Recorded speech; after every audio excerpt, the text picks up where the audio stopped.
여러분 화면에 보이시는 그 벽화, 부조라 그래야 되나요? 벽화, 이 벽의 한 조각상입니다. 이걸 이제 프리즈라고 그러더라고요. 프리즈. 이 스위스 문스터의 번 성당에 있는 그 입구에 있는 벽 조각상입니다. 여러분 잘 보이실지 모르겠는데, 이게 보면은 좌우에 이제 예수님을 중심으로 나눠져 있는데, 오른쪽에 있는 사람들은 흰 옷을 입고 있고, 왼쪽에 있는 사람들은 벌거벗고 있죠. 그죠? 그래서 이게 우리 마태복음 25장 31절부터 46절을 모티브로 한 작품입니다.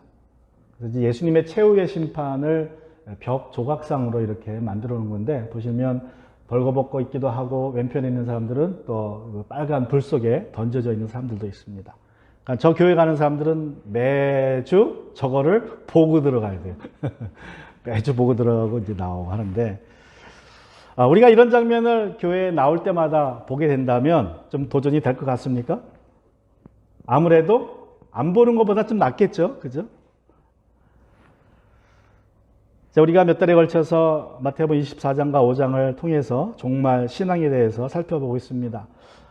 예수님께서는 종말 시대에 종말의 징조들을 이제 말씀해 주시고, 또 25장에서는 우리가 어떻게 살아야 될지, 그 종말의 때에 어떻게 살아야 될지를 말씀하고 계십니다.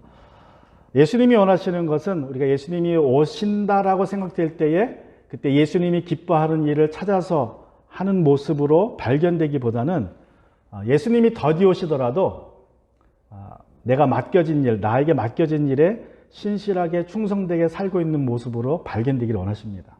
그게 예수님께서 말씀하시고자 하는 종말 신앙의 핵심입니다. 그래서 예수님은 종말 때에 나타날 징조들을 말씀해 주셨지만, 그것보다 더 중요하게 그 종말의 때에 어떻게 살아야 되느냐를 여러 가지 비유의 말씀을 하신 거예요. 근데 항상 비유의 주제는 동일합니다. 예수님이 더디 오세요. 내가 예측했던 것보다, 내가 기대했던 것보다 항상 더디 오시는데, 그럼에도 불구하고 내게 맡겨진 일에 신실한 사람들을 칭찬하고 있습니다. 그게 우리가 살펴보고 있는 네 개의 비유의 동일한 주제들입니다. 많은 그리스도인들이 예수님이 다시 오실 때쯤 되면, 예수님이 정말 다시 오시겠다라는 생각이 들면 이제 세상 일, 직업을 팽개치고 교회에 관련된 일들, 목사가 되든지 선교사가 되든지 하여튼 교회와 관련된 일에 집중하려고 하는 그러한 자세를 가지고 살고 있습니다. 그래서 우리 단미선교회 같은 경우도 그런 경우죠. 예수님이 오신다고 날짜를 정해놓고 그 날짜 가까워지니까 흰옷을 입고 교회에 모여서 기도하다가 들림받겠다, 예수님 만나겠다라고 이제 생각하는 것이 이제 우리 보편적인 사람들의 생각인 것 같습니다. 그런데 주님은 그런 모습을 원하지 않습니다. 주님은 우리가 늘 어디 있든지 간에 우리가 있는 곳에서 주님을 맞이하기를 원하세요. 내가 있는 곳에서 내가 맡겨진 일, 가정이나 직장이나 이런 데서 주님은 내가 열심히 일하는 것을 이제 보기를 원하십니다. 우리 빌리그람 목사님 부인이 루스 그레함입니다. 이분이 부엌에 이런 글을 써놨다 그래요. 여기서 하루에 3번 거룩한 사역이 이루어진다. 그걸 부엌에 딱 붙여놨다고 합니다. 여기서 하루에 3번. 그러니까 음식을 준비하고 설거지하는 일조차도 아내된 이 루스 사모님에게는 하나님 앞에 사역이라는 거예요. 어떤 일이든지. 여러분, 우리가 교회 일만 하는 것이 사역이 아니라 교회와 관계된 복음과 또 선교와 관계된 일만 사역이 아니라 세상의 모든 일이 다 하나님께는 사역입니다. 여러분, 죄 빼놓고 하나님이 하지 말라는 것 빼고 다 사역이에요. 다 하나님 앞에 거룩한 일입니다. 그래서 우리는 주님이 다시 오실 때에 지혜로운 5 처녀처럼 항상 기름을 준비하고 있어야 되고, 또 달란트 받은 2달란트나 5달란트 받은 우리 종들처럼 그냥 받은 것을 가지고 열심히 일하고 있어야 됩니다. 그리고 이 양과 염소의 비유에서 나온 것처럼 우리가 가진 것, 우리가 있는 것 가지고 형제들, 주 안에서 형제 자매들을 먹이고 입히고 돌보는, 또 옥에 갇힌 자를 찾아가는 그러한 삶을 살고 있다가 주님 오시면 맞이하면 된다는 것이 이제 주님께서 말씀하시고자 하는 내용입니다. 예수님이 다시 오시면 여러분 예수님은 세상의 모든 사람들을 양과 염소로 가르신다고 말씀하고 있습니다. 양을 하나님께 복받은 사람들이라고 이제 부르십니다. 이 복받은 사람들이 예수님이 준비한 나라를 차지하게 된다고 마태복음에서 말씀하고 계십니다.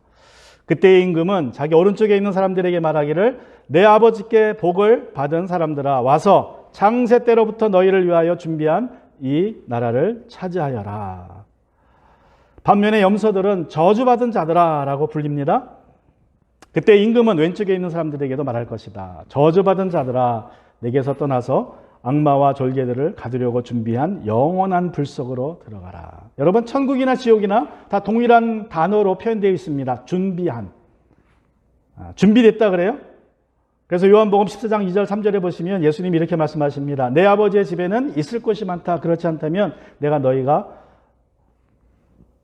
있을 곳을 마련하러 간다고 너희에게 말했겠느냐. 나는 너희가 있을 곳을 마련하러 간다. 내가 가서 너희가 있을 곳을 마련하면 다시 와서 너희를 나에게로 데려다가 내가 있는 곳에 너희도 함께 있게 하겠다. 그래서 마련하다라는 말이 쓰여지고 있는데 이 마련하다라는 뜻의 헬라어가 에토이마조라는 단어인데 이 똑같은 단어가 마태복음 25장에도 나오는 거예요. 천국을 준비한다, 영원한 불을 준비한다 할 때도 똑같은 단어로 표현됐습니다. 번역은 다르게 되어 있지만 번역은 하나는 마련하다, 또 다른 마태복음에서는 준비한이라는 단어로 표현됐지만 동사 헬라어 동사는 똑같습니다. 여러분 예수님은 이 땅에 사실 때에 목수였습니다. 아버지를 따라서 목수 일을 하셨어요.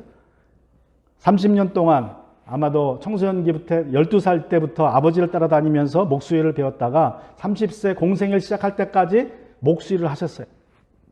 그리고 잠시 이제 복음을 증거하시고 십자가 사역을 감당하시고 천국에 올라가셨는데 놀랍게도 지금도 무슨 일을 하고 계십니까? 예수님은 지금도 목수 일을 하고 계십니다. 우리가 살 거처를 마련하고 계세요. 마련하고 계세요. 얼마나 여러분 예수님이 직접 지으신 집이에요. 예수님이.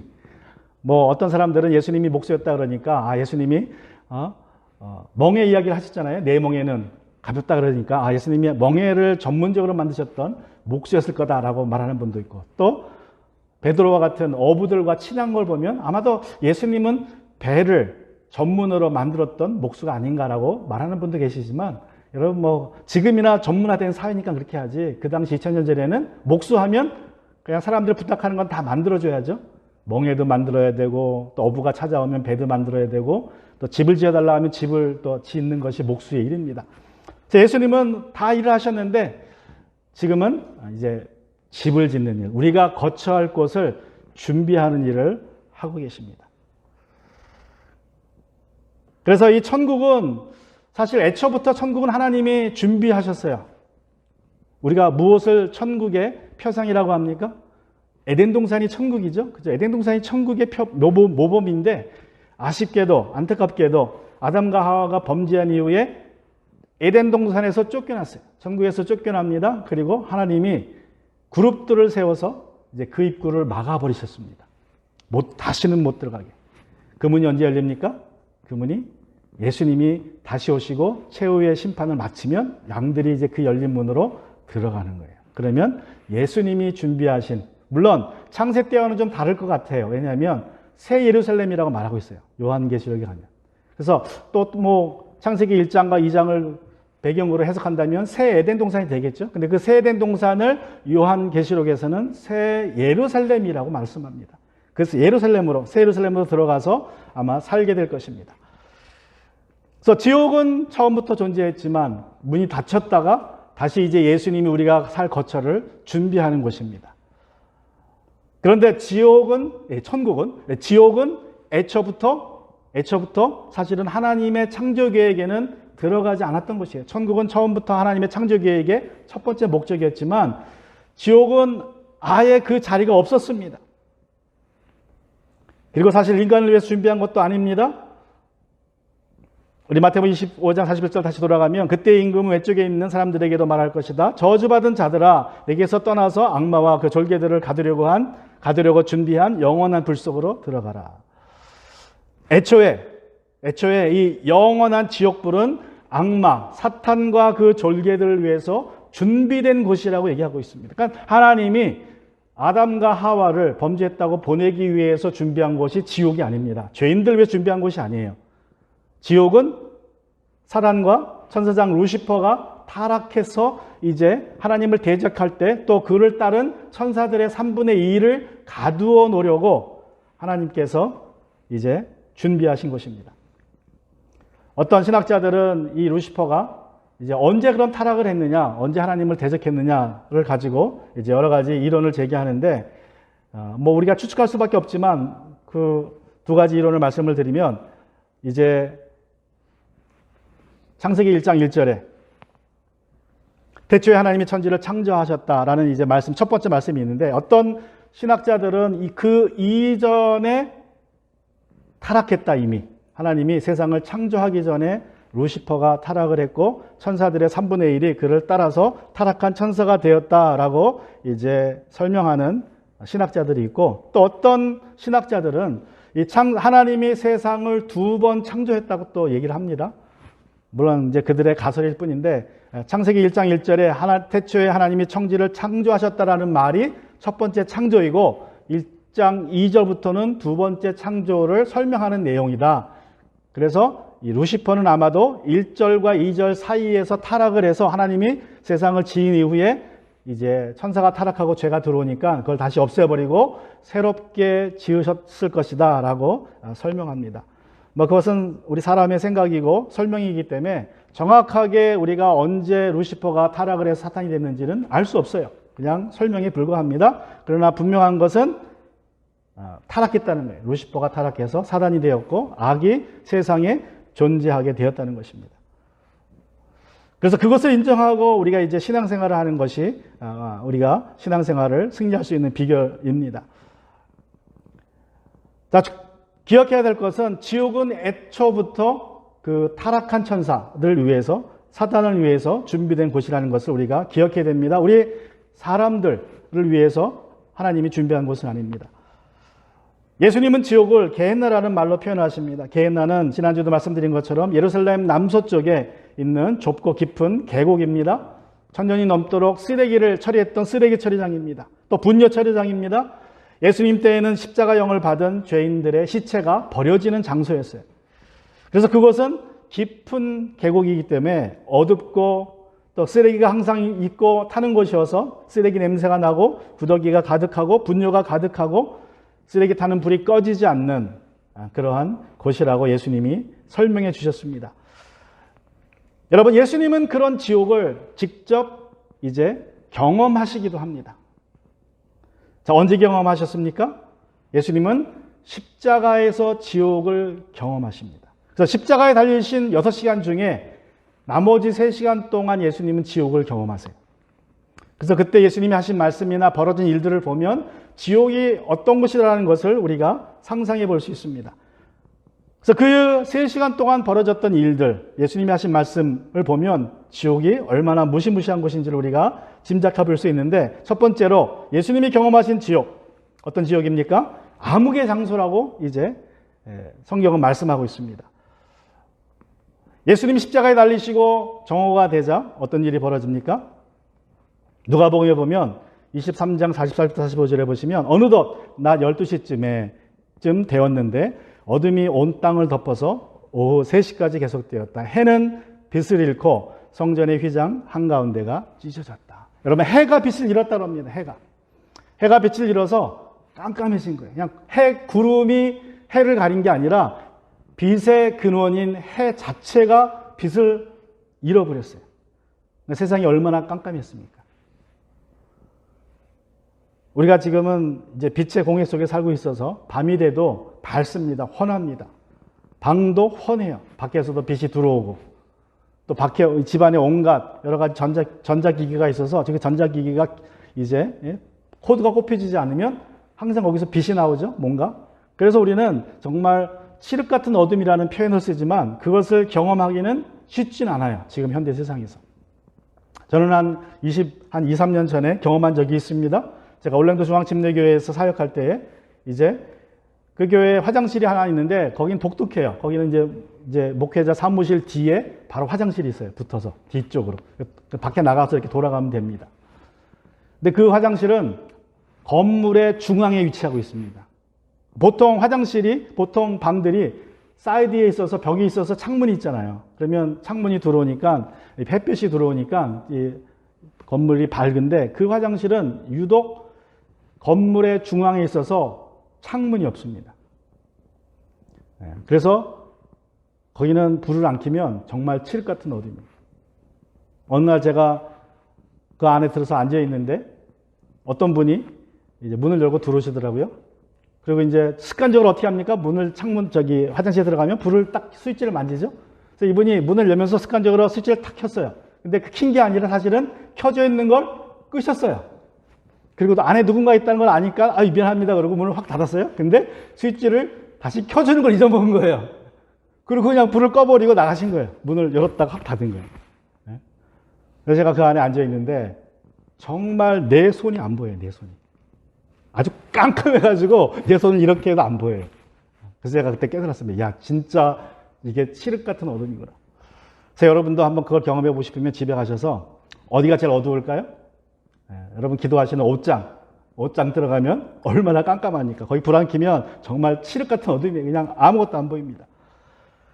근데 그때 예수님이 십자가에 달려섰던 나머지 3시간 동안 세상이 그렇게 깜깜했다는 거예요. 깜깜했다. 그것은 지옥이 그만큼 깜깜한 곳이라는 것을 보여주고 있는 것입니다. 그래서 지옥은 첫 번째로 암흑의 장소예요. 아무것도 보이지 않는 칠흑 같은 암흑의 장소입니다. 두 번째로 지옥은 목이 타는 장소입니다. 예수님께서 십자가 달리셔서 뭐라고 말씀하십니까? 내가 목마르다 라고 말씀하십니다. 요한복음 19장 28절에 보시면 그 뒤에 예수께서는 모든 일을 이루셨음을 아시고 성경 말씀을 이루시려고 목마르다 하고 말씀하셨다. 목마르다 하고 외치셨습니다. 그러자 로마 병정들이 예수님께 신포도주를 건넵니다. 장대에 달아서 올려줘요. 예수님이 마시기를 거절하세요. 목이 마르면 신포도주라도 마셔서 목을 적시면 좋겠는데 예수님이 거절하십니다. 왜 그래요? 바로 그 전날 예수님이 제자들하고 약속하셨어요. 내가 너희들을 다시 만날 때까지는 포도주에서 난 걸 마시지 않겠다. 그래서 거절하십니다. 우리가 잘 아는 부자와 나사로의 이야기를 보면 부자가 어떻게 합니까? 부자가 아브라함에게 부탁을 해요. 나사로를 보내셔서 그 손끝에 물 한 방울이라도 적셔서 내 혀끝을 좀 시원하게 해달라고 부탁을 합니다. 이 부자가 있던 곳이 지옥인지 아니면 지옥에 죽은 자들이 머문다는 스올이라는 곳인지 알 수 없으나 어쨌든 중요한 것은 믿는 자가 있는 곳은 아니에요. 어둠이 지배하는 곳이고 그리고 아주 목말랐던 곳입니다. 그래서 이 부자가 부탁을 하는 것입니다. 물 한 방울이라도 내 혀에 적실 수 있도록 해달라. 지옥이 얼마나 목마른 곳인 것을 알 수 있게 하는 그러한 장면입니다. 또 세 번째로 지옥은 하나님과 분리된 장소입니다. 마태복음 27장 46절에서 예수님이 이렇게 외치십니다. 3시쯤에 예수께서 큰 소리로 부르짖어 말씀하셨다. 엘리 엘리 라마 사막다니, 그것은 나의 하나님 어찌하여 나를 버리셨습니까? 라는 뜻이다. 예수님이 정말 처음으로 하나님 아버지와의 관계가 끊어지는 순간입니다. 하나님 아버지와의 연락점이 끊어져 버린 거예요. 그 고통을 이 말씀으로 나의 하나님 어찌하여 나를 버리셨습니까? 라는 말로 이제 표현했던 것입니다. 여러분, 지옥이라는 것은요, 하나님의 존재를 느낄 수 없는 것입니다. 하나님과의 완전한 분리를 경험하는 것이 지옥입니다. 자, 예수님이 말씀하시고 이렇게 경험하신 지옥을 종합해 보면 우리는 지옥이 어떠한 곳인지 우리 한번 그림을 그려볼 수 있습니다. 자, 지옥이 어떤 곳입니까? 어떤 고통을 느끼는 곳입니까? 첫 번째로 지옥은 육체적인 고통을 느끼는 곳입니다. 아주 극도의 육체적인 고통. 제가 앞에서 말씀드렸지만 게헨나라는 말로 예수님은 지옥을 표현하셨습니다. 게헨나는 유황불이 꺼지지 않는 것입니다. 영원한 불, 지독한 악취가 나는 것입니다. 구더기와 벌레가 득실거리는 것입니다. 그리고 내 손도 보이지 않는 내 손도 보이지 않는 그렇게 아주 어두운 곳입니다. 여러분 뭐 불에 타는 거는 말할 수 없죠. 불에 타는데 없어지질 않아요. 불에 타는데 타서 없어지면 좋겠는데 내 몸이. 그러면 어쨌든 끝은 있을 거 아니에요. 근데 없어지질 않습니다. 그냥 불에 타기만 해요. 그 고통만 느껴집니다.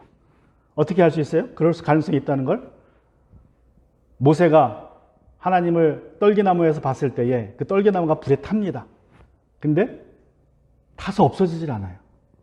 재가 되질 않아요. 그냥 불이 있고 나무가 타기만 해요. 어쩌면 그런 일이 벌어지는 거예요. 지옥에 갔을 때에 지옥에 있는 사람들은 몸에 불이 붙었는데 이 살이 타서 없어지는 게 아니라 그냥 불만 붙어 있는 거예요. 그런 고통이 영원히 지속되는 것입니다. 또 지독한 악취가, 여러분 유황 냄새가 또 얼마나 독합니까? 저도 아직도 기억하는 게 제가 이제 올랜도 교회에 오려고 면접 보러 왔어요. 면접 보러 와서 이제 비행기를 타고 제 아내하고 왔는데 그 비행기 문이 탁 열리는 순간 그 비행기 문 안으로 들어오는 그 습도 높은 공기 그리고 유황 냄새가 황 냄새가 나더라고요. 여러분 그거 못 느끼셨습니까? 저는 캘리포니아 살다가 여기 딱 오는데 하여튼 그 느낌이 아주 희한하더라고요. 그냥 공기는 뜨끈뜨끈하고 습기 찬데 냄새가 아주 묘한 냄새가 나더라고요. 조금 유황 냄새가. 나중에는 그 유황 냄새가 얼마나 나냐면 식당 가서 콜라를 마셔도 냄새가 나요. 왜냐하면 식당에 있는 그 콜라 기계는 수돗물에다가 탄산을 타는 거잖아요. 거기서 즉석으로. 근데 거기서도 냄새가 나더라고요. 그러니까 물을 사 먹지 않으면 수도를 틀어도 냄새가 나고 밖에 나가도 냄새가 나고 그렇게 가게에 가서 콜라를 마셔도 냄새가 나더라고요. 근데 그게 그냥 좀 불쾌하다, 좀 불편하다 정도가 아니라 좀 견딜 수 없는 아주 독한 냄새가 난다는 거예요. 독한 냄새. 어제 저희가 애들 데리고 우리 지영이가 올랜도에 살 방을 이렇게 보러 갔어요. 그래서 이제 1시간 정도 운전하고 가는데 냄새가 꼬릿꼬릿하더라고요, 갑자기. 쌍둥이 중에 하나가 방구를 낀 것 같아. 그래서 창문 내렸다가 다시 올렸어요. 또 냄새가 나. 또 냈다 올렸어요. 여러분 그 차 안에서 누가 방구 껴도 그거 괴로운데 그런 냄새가 아주 지독하게 몇백 배 지독한 냄새를 영원히 맡는다고 생각해 보세요. 그것도 고통입니다. 자, 그런 육체적인 고통을 느끼는 것이 바로 지옥이라고 성경은 말씀하고 있습니다. 또 두 번째로 지옥은 정신적인 고통이 극심한 것입니다. 예수님은 지옥에 던져진 사람들이 어떻게 한다 그랬어요? 마태복음에 보면 슬피 울며 이를 간다 그랬습니다. 슬피 울며 이를 간다. 사람이 이를 가는 것은 왜 그래요? 뭔가 하고 싶은 게 있는데 안 되는 거예요. 그 막 이를 갑니다. 그러니까 이 슬피 울며 이를 간다는 말은 어떤 정신적인 고통을 얘기해요. 정신적인 고통. 아주 정신적인 극심한 고통을 감당할 길이 없어서 이를 그냥 드륵드륵 가는 거예요. 어떤 슬픔과 분노와 좌절 그리고 후회가 계속 이어집니다. 근데 내가 어찌할 수 없어요. 내가 과거에 잘못한 일을 내가 그러지 말걸, 하지 않았을 걸 하면서 계속 이를 가는 것이 바로 지옥이라는 것입니다. 여러분 사람들이 우리가 과거의 실수와 잘못들이 떠오르면 어떻게 됩니까? 그게 자주 떠오르면 불면증에 걸려요. 잠을 못 잡니다. 괴로워서. 그죠? 그렇게 하지 말걸. 막 그냥 생각 꼬리는 거 떠오르면서 잠 못 자고 그냥 괴롭게 됩니다. 몸이 망가집니다. 그런데 지옥에서는 그것보다 훨씬 더 극심하게 후회와 좌절과 그리고 분노가 일어나면서 그 감정은 일어나는데 기억은 나타나는데 어찌할 수 없는 거예요. 내가 거기에 대해서. 그래서 이를 가는 것입니다. 또 세 번째로 지옥은 도덕적인 파탄이 있는 것입니다. 지옥에는 도덕이 없어요. 도덕이 완전히 없습니다. 로마서 1장 24절에 보면 그러므로 하나님께서는 사람들이 마음의 욕정대로 하도록 더러움에 그대로 내버려 두시니. 여러분 지금도 하나님이 그냥 팽겨쳐둔 사람들이 있어요. 아주 포기한 사람들. 죄인들이 그런데 지 마음대로 살도록 앞두는 거죠. 자, 그런 곳에 가면 얼마나 괴롭겠습니까? 지금도 있는지 모르겠지만 저 홍콩에 가면 그런 지역이 있었다 그래요.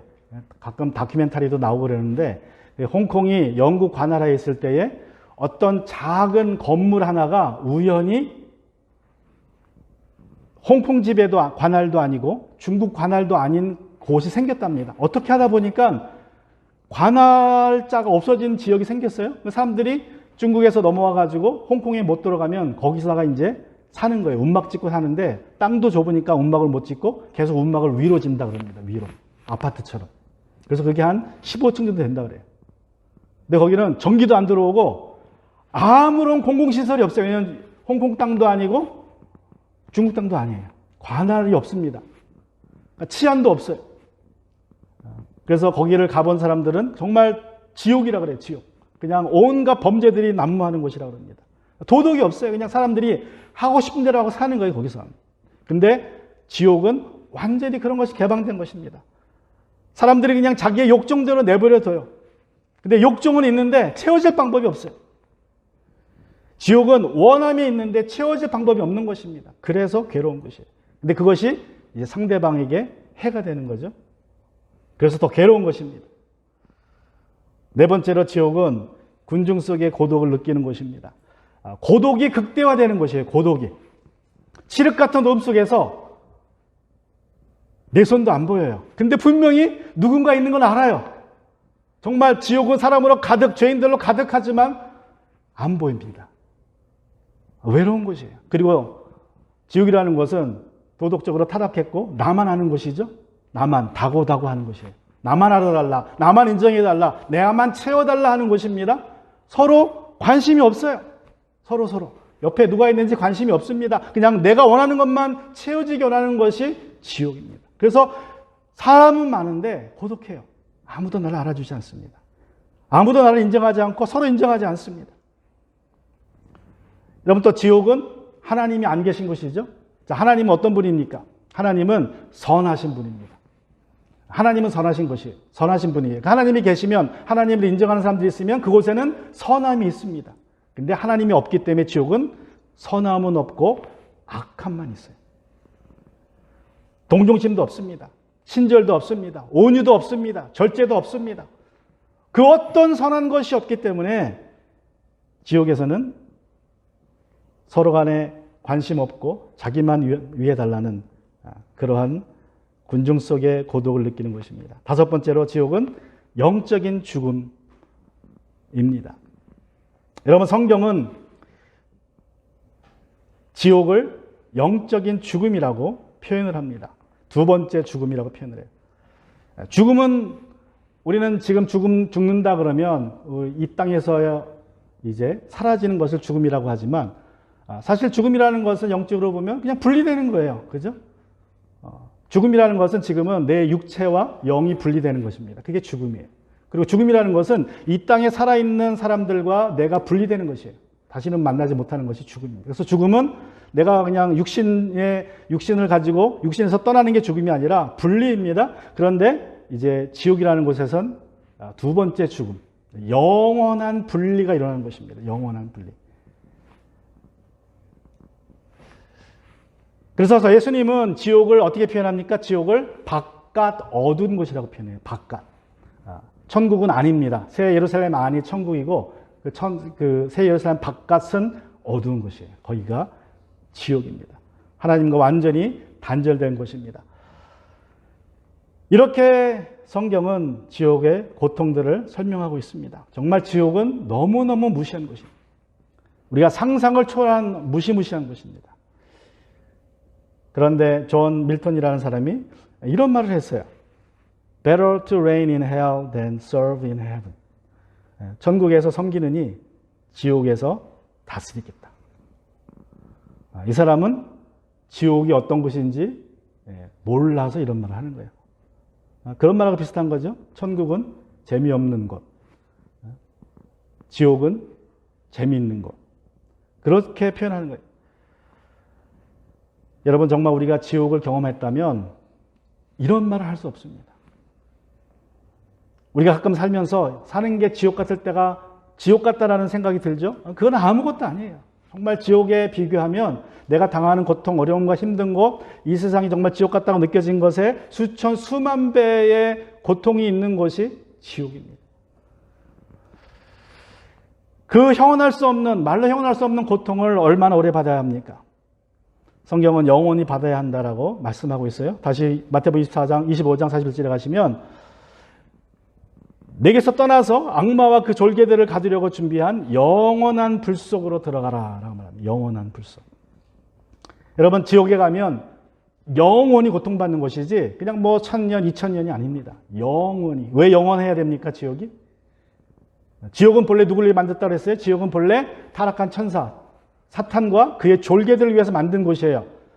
여러분, 천사들은 하나님께 지음받았지만 죽지 않는 존재로 만들어졌습니다. 지음받았지만 시작은 있지만 끝은 없어요. 그게 하나님과 천사들하고 다른 점이에요. 그래서 천사들이 타락했을 때에 하나님은 그 천사들이 죽지 않기 때문에 천사들을 가둘 곳을 만들었는데 그 가둘 곳도 영원하도록 만드신 거예요. 그래서 지옥은 영원한 불이 있는 곳입니다. 천사들을 따라서 지옥에 간 사람들도 영원히 고통받는 것입니다. 여러분, 우리가 마지막 심판 때에 저주받은 자들로 심판받아서 영원한 지옥의 고통으로 가지 않고 하나님께 복받은 자들로 판명되어서 이제 천국에 가려면 두 가지가 필요합니다. 그것은 바로 용서와 거룩이에요. 용서와 거룩. 용서라는 것은 내 과거의 죄가 해결되는 것입니다. 그게 용서예요. 내가 이제까지 지은 모든 죄가 사라지는 게 용서입니다. 눈과 같이 휘어지는 게. 거룩이라는 것은 무엇입니까? 거룩은 내가 앞으로 지을 죄가 없어지는 거예요. 그게 거룩이에요. 죄를 짓지 않을 수도 있고 또 실수하고 넘어지고 죄를 짓지만 믿는 자로서 거듭 주님 앞에 내가 죄인임을 고백할 때에 우리가 우리의 죄를 고백하면 하나님께서 뭐라고 말씀하십니까? 너희가 너희 죄를 고백하면 씻어주겠다 그랬어요. 요한일서 1장 9절의 말씀입니다. 그래서 우리가 천국 가려면 우리에게 용서가 필요하고 거룩이 필요합니다. 우리를 거룩하게 유지해야 돼요. 물론 내 스스로 거룩하게 유지할 수 없습니다. 우리는 늘 십자가의 은혜를 구해야 되고 주님 앞에 우리의 죄를 회개함으로 나의 거룩을 유지하면 됩니다. 이 두 가지로 우리는 천국에 갑니다. 그래서 여러분, 구원은 선물이라 그래요. 구원은 공짜입니다. 그렇다고 구원은 싸구려는 아닙니다. 하나님은 우리를 구원하기 위해서 큰 대가를 치르십니다. 그 아들 독생자 예수를 십자가에 보내셨고 그리고 예수님 그 십자가에서 지옥의 고통을 경험하셨습니다. 그리고 이제 성령님을 보내주셔서 우리 구원받은 사람들이 그 성령과 동행하며 살 수 있도록 도와주십니다. 그러므로 하나님은 우리가 구원받기 위해서 하셔야 할 일을 다 하셨어요. 그리고 하고 계십니다. 문제는 우리입니다. 우리가 어떻게 이제 살아야 되느냐. 우리가 구원을 공짜로 받았다고, 값없이 받았다고 아무것도 우리가 해야 될 일이 없는 것이 아닙니다. 말씀드린 것처럼 우리는 우리의 거룩을 유지해야 됩니다. 예수님이 나를 구원하시기 위해서, 나의 죄를 용서하기 위해서 십자가를 지신 것처럼 예수님의 제자들도 매일 십자가를 지고 자기를 부인하는 삶을 살아야 합니다. 십자가의 길을 갈아야 합니다. 그래서 사도행전은 구원을 길로 표현하고 있습니다. 구원은 과정이지 일회성 사건이 아니라고 말씀하고 있습니다. 여러분, 구원은 시작되었지만 아직 끝나지 않은 과정입니다. 예수님이 다시 오셔야만 끝나요. 예수님이 우리를 이제 완전히 구원하기 위해서 다시 오셔야만 끝납니다. 우리는 칭의로 죄의 형벌에서 구원받았습니다. 과거의 구원이에요. 우리는 성화로 죄의 권능에서 구원받고 있습니다. 현재의 구원입니다. 우리는 영화로 죄의 존재에서 구원받게 될 것입니다. 그래야 우리의 구원이 완성됩니다. 미래의 구원입니다. 그래서 성경에 보면 이 구원에 대해서 이렇게 말씀합니다. 히브리서 9장 28절에 보시면 이와 같이 그리스도께서 많은 사람의 죄를 짊어지시려고 단 한 번 자기 몸을 제물로 바치셨고, 두 번째로는 죄와 상관없이 이제 두 번째 오실 때는요, 죄인들을 구원하기 위해서 오시는 것이 아니라 자기를 기다리고 있는 사람들, 믿는 자들에게 나타나셔서 그들을 구원하기 위해서 다시 오신다고 말씀하고 있습니다. 우리 하나님 아버지께서는 우리를 구원하시고자 독생자 예수를 보내셨고, 예수님은 십자가에서 우리를 대신해서 죽으셨고 부활하셨습니다. 이제 성령님은 우리가 구원의 길을 가는 동안에 우리가 낙심하고 좌절하지 않고 믿음의 경주를 마칠 수 있도록 늘 우리 곁에 계세요. 우리와 동행하십니다. 성부 하나님, 성자 예수님, 성령 하나님은 우리의 구원을 위해서 하실 일을 다 하셨습니다. 이제 우리가 잘하면 됩니다. 우리가 믿음 안에만 거하고 있으면 돼요. 우리가 믿기만 하면 됩니다. 요한복음 3장 16절은 말씀하기를 하나님께서 세상을 이처럼 사랑하셔서 외아들을 주셨으니 이는 그를 믿는 사람들마다 멸망하지 않고 영생을 얻게 하려는 것이다. 여기서 믿는다는 말은 그냥 한번 과거에 믿었다는 말이 아니라 계속 믿는다는 말이에요. 계속해서 믿는다. 여러분, 용서는 계속해서 믿고 죄를 고백하고 회개하는 사람에게 주어집니다. 거룩도 마찬가지예요. 내가 믿었으나 내가 실수하고 죄를 졌을 때 회개하면 하나님께서 우리를 용서해 주십니다. 우리 안에 선한 일을 시작하신 하나님께서 끝까지 이루신다고 약속하고 계십니다. 그래서 여러분, 우리가 알아야 할 것은 어제의 믿음이 나를 구원하는 것이 아닙니다. 내일의 믿음이 나를 구원하는 것이 아닙니다. 오늘 믿음이 나를 구원하는데 우리는 항상 오늘에 살아요. 그죠? 우리는 항상 오늘에 삽니다. 그래서 지금 내 믿음이 중요한 겁니다. 지금 내 믿음이 내가 예수님을 구주로 믿고 있는지, 예수님을 의지하고 있는지가 중요한 것입니다. 많은 그리스도인들이 한 번 구원받았으면 영원히 구원받은 것이라는 잘못된 교리를 믿고 이제 나태해지는 것을 우리가 보게 됩니다. 구원받은 이후에 제자로 사는 건 별로 관심이 없어요. 왜 그래요? 제자는 옵션이에요. 그냥 구원받았으면 됐지. 내가 구원받고 천국 가면 됐지. 뭐 그냥 천국 이 세상에서 적당히 재밌게 즐겁게 살다가 죽어서 천국 가면 됐지. 뭘 또 뭐 제자로 사느냐라고 생각할 수 있습니다. 그런데 여러분, 성경을 자세히 보시면요, 지옥에 대한 경고는 불신자들에게 주신 것이 아니라 지옥에 대한 경고는 제자들에게 주셨어요. 여러분, 지옥에 대한 경고는요 엄청나게 많습니다. 제일 많은 말씀이 십자가에 대한 말씀이 제일 많아요. 신약 성경에 한 300번 이상이 예수님의 십자가에 대한 말씀이고, 이와 비슷하게 예수님이 다시 오신다는 말씀, 재림에 대한 말씀이 거의 300번 비슷하게 나옵니다. 그래서 제일 많이 언급되는 사건은 십자가 사건과 예수님의 재림이에요. 두 번째로 많이 언급되는 내용이 바로 지옥입니다. 지옥. 근데 이 지옥에 대한 언급은 예수님만 하세요. 예수님만. 제자들은 지옥을 언급하지 않습니다. 오직 예수님만 하십니다. 여러분, 우리가 복음서가 4복음서가 있죠. 마태, 마가, 누가, 요한복음이 있는데 전에도 말씀드렸지만 이 복음서마다 특징이 있습니다. 대상이 다릅니다. 마태 복음은 제자들을 위한 복음이에요. 제자가 되고자 하는 사람들이 읽어야 될 책입니다. 근데 마가복음과 누가복음은 초신자들을 위해서 구원을 받고자 하는 사람들이 읽어야 되는 책입니다. 요한복음은 이제 제자인데 신앙의 성숙을 위한 사람들이 읽으면 좋은 복음서가 요한복음이에요. 근데 이 지옥에 대한 이야기가 집중적으로 나오는 책이 바로 마태복음입니다. 그것도 산상수훈에서 5번을 예수님이 얘기하세요. 그리고 두 번째 산상수훈이라고 할 수 있는 우리 마태복음 24장과 25장에 보면 거기서 4번이나 예수님이 직접적으로 지옥을 경고하십니다. 누구에게? 제자들에게 경고하세요. 불신자들에게는 지옥 얘기 안 하십니다. 단 2번 하셨는데 누구한테 하셨느냐? 바리새인들한테 한 번, 2번 경고하셨어요. 바리새인들한테 지옥에 대한 경고를 주셨고 나머지는 다 제자들입니다. 불신자들한테는 지옥을 말하지 않습니다. 왜 그래요? 불신자들한테는 그들이 구원받는 게 먼저지 지옥의 그 무서움을 알 수가 없어요. 그들은 깨어있지 못하기 때문에. 자, 그 내용을 알 수 있는 그 비유 중에 하나가 바로 혼인잔치의 비유입니다.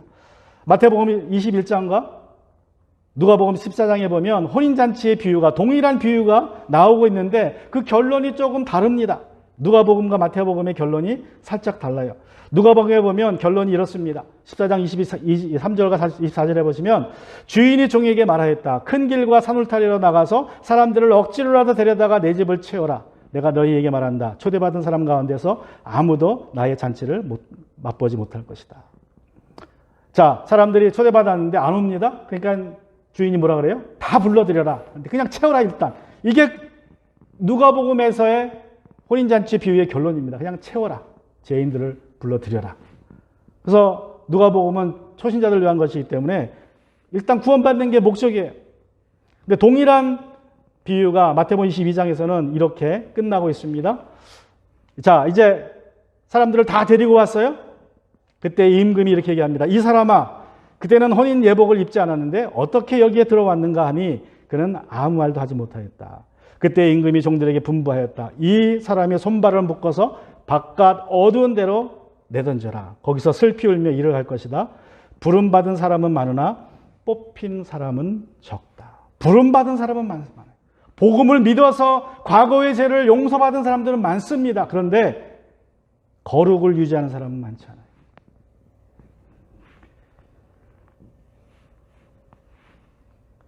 여러분, 우리가 주님 앞에 구원으로 초청받았을 때에 주님께서는 우리가 단지 죄에서 구원받고 그것에 만족하기를 원치 않습니다. 우리 예수님께서는 우리가 거룩한 삶을 살기 원하십니다. 거룩이라고 하면 앞서 말씀드린 것처럼 우리도 모르게 그냥 자꾸 종교적으로 생각을 해요. 그냥 교회와 관련된 일. 그것이 거룩한 것이고 그렇게 살아야 된다. 그런 일을 해야 된다라고 생각을 해서 거룩하면 우리가 예배 참석 잘하고 헌금 잘하고 기도 잘하고 교회에서 사역 잘하는 것을 거룩한 삶이라고 생각을 하지만 사실 모든 종교가 공통적으로 그렇게 해석을 합니다. 모든 종교가 자기 종교 내에서 거룩하다는 것은 그냥 그 종교가 말하는 규율들을 잘 지키는 것이라고 이야기합니다. 그런데 우리 성경을 보면 성경에서 말하는 거룩은 그런 것도 있어요. 없다는 것은 아닙니다. 그러나 성경에서 말하는 거룩, 윌리엄 바클리가 말한 것처럼 그 거룩이란 말을 좀 평이하게 설명한다면, 평이한 단어로 설명한다면 다르다라고 표현을 해요. 다르다. 거룩한 것은, 홀리한 것은 디프런한 것이다. 뭐가 디프런해요? 세상과 다른 것이다. 세상과 다르다. 그것이 거룩이다라고 표현했어요. 우리 하나님의 사랑은 거룩한 사랑입니다. 왜 거룩해요? 하나님의 사랑은 죄인들 위해서 자기 아들을 주시는 사랑이에요. 세상에 그런 사랑이 없습니다. 세상은 다 자기 만족을 위해서 사랑을 하지 남을 위해서 사랑하지 않습니다. 그러나 하나님은 아직 우리가 죄인 되었을 때에 그 아들을 보내주심으로 우리에 대한 자신의 사랑을 확증하셨어요. 보여주셨어요. 그게 하나님의 사랑이에요. 그래서 하나님의 사랑은 세상 사랑과 달라요.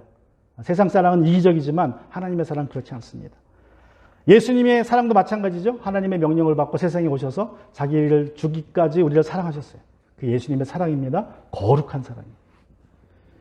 자, 우리가 예수님의 제자로서 우리도 이제 거룩한 삶을 살아야 됩니다. 우리도 사랑해야 되는데 어떤 사랑을 해야 된다는 거예요?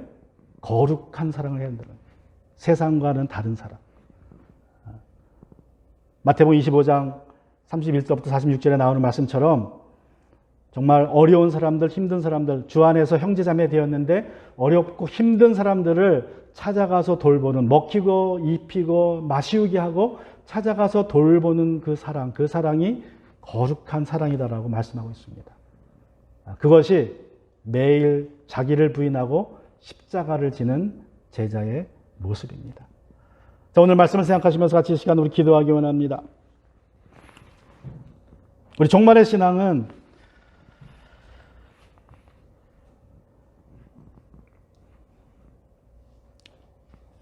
예수님을 따라서 자기 십자가를 지고 사는 삶입니다. 예수님의 십자가는 우리를 향하신 그 거룩한 사랑을 보여줍니다.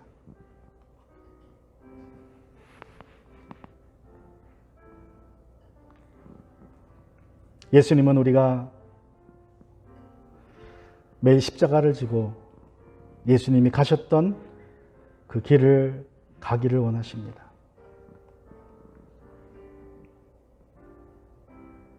아직도 우리는 연약하여서 우리 스스로 그런 사랑을 할 수 없으나 성령께서 우리와 함께 계셔서 우리가 기도하면, 우리가 주님을 의지하면 하나님께서 우리를 위해서 어떻게 하셨는지, 무엇을 하셨는지를 잊지만 않으면 흉내는 낼 수 있을 것입니다.